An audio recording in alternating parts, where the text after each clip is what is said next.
Hi everybody, Jen Burley of the Oregonian here at Providence Park with some of my colleagues, Eric Anderson, Andrew Nemec, and Jerry Ulmer.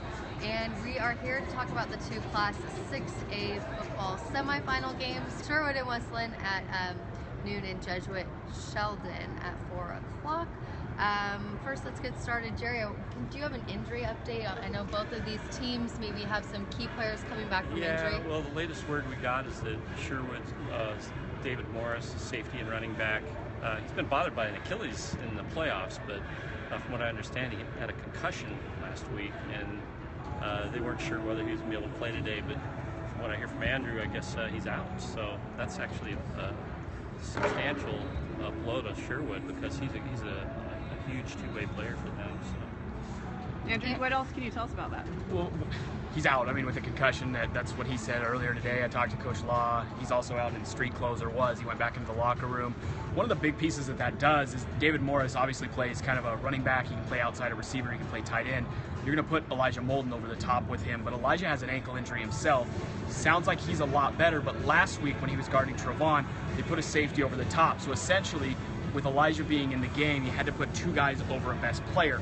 With David Morris being out and Elijah being a little healthier, that's going to take that away. They're not going to have to double team David. It allows them to do more defensively.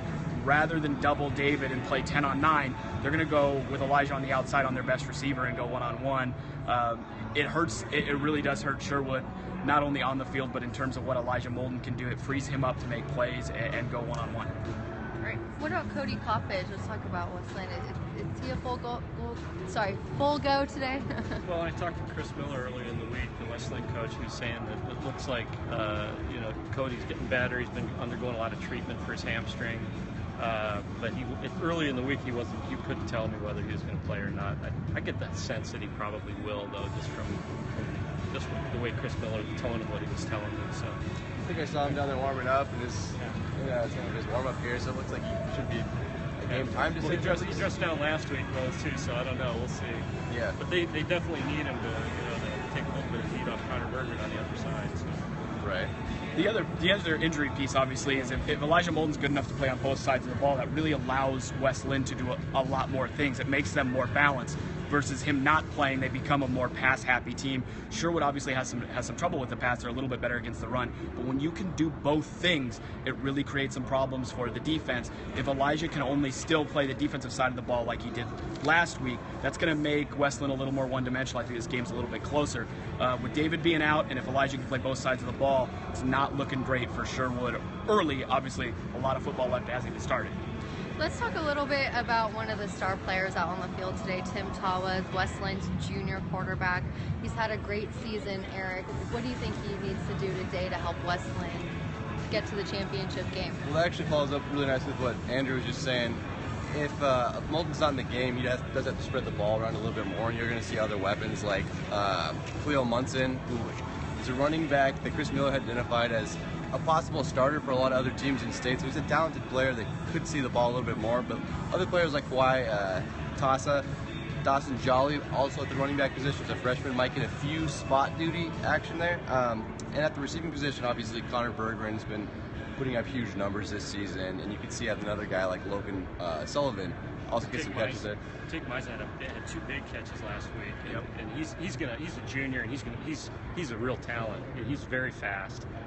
He's going to have a big senior year, I think, but he's ready to step up if Cody Coppage can't go. Jerry, do you think that Tim Tawa, who else do you think is in the running for Offensive Player of the Year with Tim?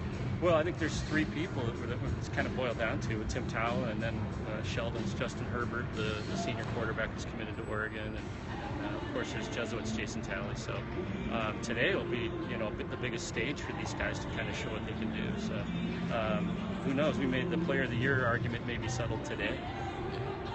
I think it's going to be really interesting to see. Justin Herbert obviously has played Sheldon early in the year, but Sheldon's a really young team, and a lot of people don't understand that. They've now got 7-8 games under their belt. Those guys are a little more experienced. I think we're going to see what Justin can do now that Jesuit knows what he does, knows what he brings to the table. He's got more experienced weapons. This could be a coming out party for Justin Herbert. It's going to be the toughest defense he's played all year. Obviously, he's played them before, but again, a lot different look. Demetrius Douglas is back and healthy, one of the top junior corners in the state. Then you've got more experience along that line for Sheldon, a lot more experienced weapons. It'll be really interesting to see what Justin Herbert can do with the Oregon Duck eyes on him in Yeah, there's Portland for going the to be first a time. lot of Duck fans here wanting to see what he It's can the do. biggest stage really in his career, and it'll be really interesting to see how he handles that. I was going to mention actually Demetrius. I was at their game against Beaverton, and I think that his hand got a little dinged up in that Beaverton game in the quarterfinals. So I actually don't think that he's 100% healthy, which could be really interesting. If he's not a full go, they might even put Eric Rustick back at quarterback. I know they did that for the Sheldon game. I mean, he missed, I don't know, was it 3 or 4 games at the beginning of the season with an injury too. So I think that the key of the Sheldon Jesuit game is going to be Justin Herbert against Jesuit secondary. What are your guys' thoughts? To me, the big thing is stopping Jason Talley, and one guy can't do it. Again, another inexperienced group for Sheldon early this year. They now have those 7-8 games under their belt. Early in the year, when you're going against a big 6'3", 220-pound back, you have to be able to trust the different levels of your defense. I think they can do that now.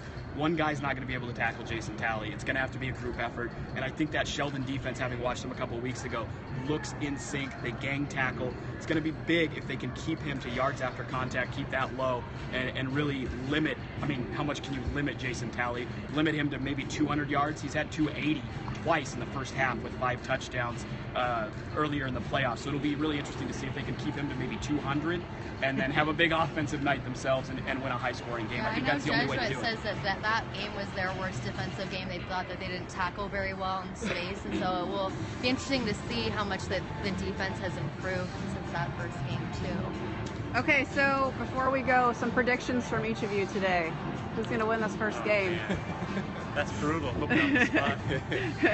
I would give a slight edge to West Lynn. Anybody that saw that first game against Sherwood, they saw that West Lynn had a 160-yard edge in total yards, and they had 2 touchdown lead twice in that game. They just made mistakes that they're not used to making. So I would have to go with West Lynn. As far as Jesuit Sheldon, I haven't seen either team. I don't know if I feel comfortable making that. But you guys can weigh in on that one. All right, what about you? I think if David Morris is out, and again, all signs indicate that he is, I think West Lynn, again, like Jerry said, they were up 2 scores a lot of that game. They got a little comfortable, they got a little complacent, turned the ball over and let Sherwood get back in the game. I actually think West Lynn's going to win by 2 or 3 touchdowns today. I don't think it's going to be particularly close, to be honest with you.